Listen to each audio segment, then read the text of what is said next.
కూటమి ప్రభుత్వ పాలనలో రాష్ట్రంలో అరాచకాలు కొనసాగుతున్నాయని వైసీపీ మాజీ ఎమ్మెల్యే పెట్ల ఉమాశంకర్ గణేష్ విమర్శించారు. స్పీకర్ అయ్యన్న పాత్రుడు తన కొడుకు రాజకీయ భవిష్యత్తు కోసం నర్సీపట్నంలో నూతన సాంప్రదాయాలు తీసుకొస్తున్నారని ఆరోపించారు. దేవాలయాల నిర్మాణాలు ఆపడంతో పాటు అనధికారిక నిర్మాణాలు చేపడుతున్నారంటున్న ఉమాశంకర్ గణేష్ తో మా ప్రతినిధి నరసింహ ఫేస్ టు ఫేస్. ప్రభుత్వం హయాంలోని తప్పుడు కేసులు పెడుతున్నారని, అదేవిధంగా ముఖ్యంగా చూసుకుంటే నర్సీపట్నంలోనూ కూడా లేనిపోని కేసులు పెడుతూ తమను ఇబ్బంది పెడుతున్నారంటూ మాజీ ఎమ్మెల్యే నర్సీపట్నం పెట్ల ఉమాశంకర్ గణేష్ ఉన్నారు. అసలు చూసుకుంటే అసలు నర్సీపట్నంలో ఏం జరుగుతుంది, దీనిపై మరింత వివరాలు కనుక్కునేందుకు మన స్థానికంగా ఉన్నటువంటి మాజీ ఎమ్మెల్యే నర్సీపట్నం ఉమాశంకర్ గణేష్ ఉన్నారు. అసలు ఏం జరిగింది సార్? అసలు ఇటీవల కాలంలోని అక్రమ అరెస్టులు కేసులు చర్చనీయాంశం, ఒక నర్సీపట్నం అంటేనే ఒక చర్చనీయాంశంగా మారింది. దీనిపై మీరు ఏమంటారు? సరే, ఈరోజు రాజ్యాంగ పదవిలో ఉన్న స్పీకర్ చింతకాయల అయ్యన్న పాత్రుడు పరిపాలన ఏ విధంగా అంటే నర్సీపట్నంలో ఒక దుర్మార్గ పరిపాలన చేస్తున్నాడు, ఒక రాక్షస పరిపాలన చేస్తున్నాడు.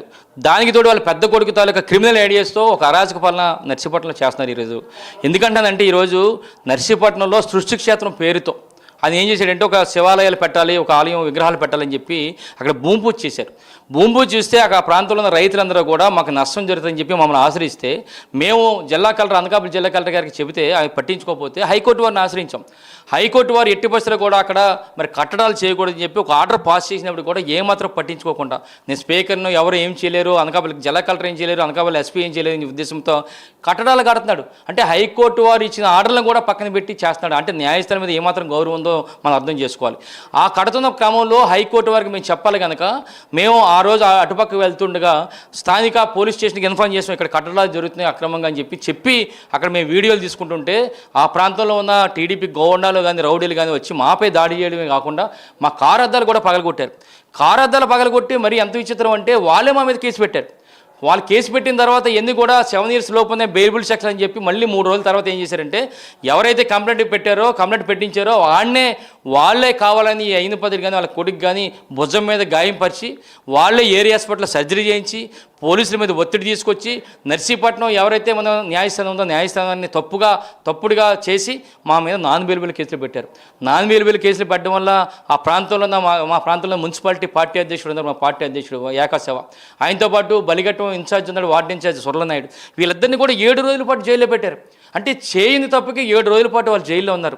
అంటే ఐనపత్రుడు ఏమనుకుంటున్నాడంటే జైల్లో పెట్టామని చెప్పి చాలా ఆనందంతో ఉన్నాడు.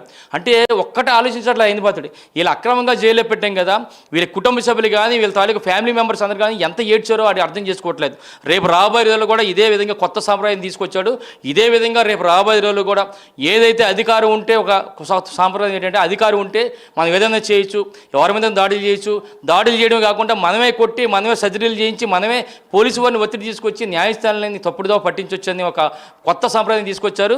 రేపు రాబోయే రోజు ఏదైతే మా పార్టీ నాయకులు ఇద్దరిని కూడా జైల్లో పెట్టి మరి సంతృప్తి పడుతున్నాడో అదేవిధంగా రేపు రాబోయే రోజులు కూడా జగన్ ముఖ్యమంత్రి అయిన తర్వాత మీ అరాచకాలన్నీ బయటకు తీసుకొచ్చి మీరు కూడా జైలుకి వెళ్ళే కార్యక్రమం త్వరలో ఉంటుందని చెప్పి తెలియపరుస్తుంది సార్. భవిష్యత్తులో చూసుకుంటే ఈ భవిష్యత్తు కార్యాచరణ ప్రణాళిక ఎలాగ ఉంటుందంటారు? ఏదైతే కూటమి ప్రభుత్వం చేస్తున్నటువంటి మీరు చెప్తున్నటువంటి ఈ యొక్క అకృత్యాలపై భవిష్యత్ ప్రణాళిక ఎలా ఉంటుందన్నారు? సరే, ఈరోజు రాష్ట్ర ప్రజలందరూ కూడా గత జగనన్న ప్రభుత్వంలో జగనన్న బాగానే చేశారు. ప్రతి ఒక్కరు కూడా పార్టీలు చూడకుండా రాజకీయాలు చూడకుండా అందరికీ కూడా సంక్షేమ పథకాలు అందించారు. అయినప్పటికీ కూడా చంద్రబాబు వస్తే ఈయన ఇచ్చిన మేనిఫెస్టోని చూసి మరింతగా బాగుంటుంది ఉద్దేశం మీద అత్యాశకపోయి ఈరోజు ప్రజలందరూ కూడా ఓట్లేసి మోసపోయి చేసే పరిస్థితి అండి. ఈరోజు 2 సంవత్సరాలు అయింది. సూపర్ 6లు 7లు 8లు 9లు 10లు చాలా చెప్పారు, ఏది కూడా నెరవేర్చలేని పరిస్థితి. ఇప్పటికి 2 సంవత్సరాలు అయింది, సుమారుగా 2 సంవత్సరాలు అయింది కనుక అంటే సుమారుగా ప్రతి ఒక్కరికి కూడా 3,000 రూపాయలు ఇస్తున్నారు నిరుద్యోగులకి.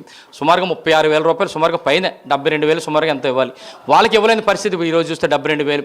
అలాగే 1,500 రూపాయలు మహిళలకు ఇస్తున్నారు, అది కూడా ఇవ్వలేని పరిస్థితి. ఈరోజు గ్యాస్ సిలిండర్లు సంవత్సరానికి 3 ఇస్తున్నారు. ఈరోజు 2 సంవత్సరాలు అయింది, ఒకే ఒక గ్యాస్ సిలిండర్ ఇచ్చారు. ఆ ఒక సిలిండర్ కూడా ఎవరికి ఇచ్చాడు కూడా తెలియదు. ఒక బీసీ ఎస్సీ ఎస్టీ మైనారిటీలు అందరూ కూడా 50 సంవత్సరాలుగా పెన్షన్ అన్నారు. ఈ రోజుకు పెన్షన్ ఒక్కరికి కూడా ఇవ్వలేని పరిస్థితి. అది సరే కదా, కొత్త పెన్షన్ 2 సంవత్సరాలు అయింది, ఒక్కరికి కూడా ఇవ్వలేని పరిస్థితి. జగనన్న ఆదేశాల మేరకు కూడా రేపు 4వ తారీఖున ఏదైతే మరి 2 సంవత్సరాల క్రితం మరి ఈ కూటమి ప్రభుత్వం వచ్చిందో దానికి వ్యతిరేకంగా ఏదైతే వీళ్ళు చేయలేదు కనుక, ఈ పనులు చేయలేదు కనుక ఆ రోజు నిరసన కార్యక్రమం ప్రతి మండలంలో చేస్తున్నాం. అలాగే 8వ తారీఖున 9వ తారీఖున నియోజకవర్గ స్థాయిలో కూడా ప్రజలను కూడా తెలియపరిచే విధంగా వాళ్ళ తాలూకు మేనిఫెస్టో మీద మాట్లాడతాం. 12వ తారీఖున ఏదైతే 12వ తారీఖున ముఖ్యమంత్రిగా ప్రమాణ స్వీకారం చేశారో ఆ రోజు అన్ని నియోజకవర్గాల్లో రాష్ట్రవ్యాప్తంగా మరి నిరసన కార్యక్రమం పెద్ద ఎత్తున మరి నిరసన కార్యక్రమం కూడా చేస్తాం సార్. ఇది మా ప్రణాళిక.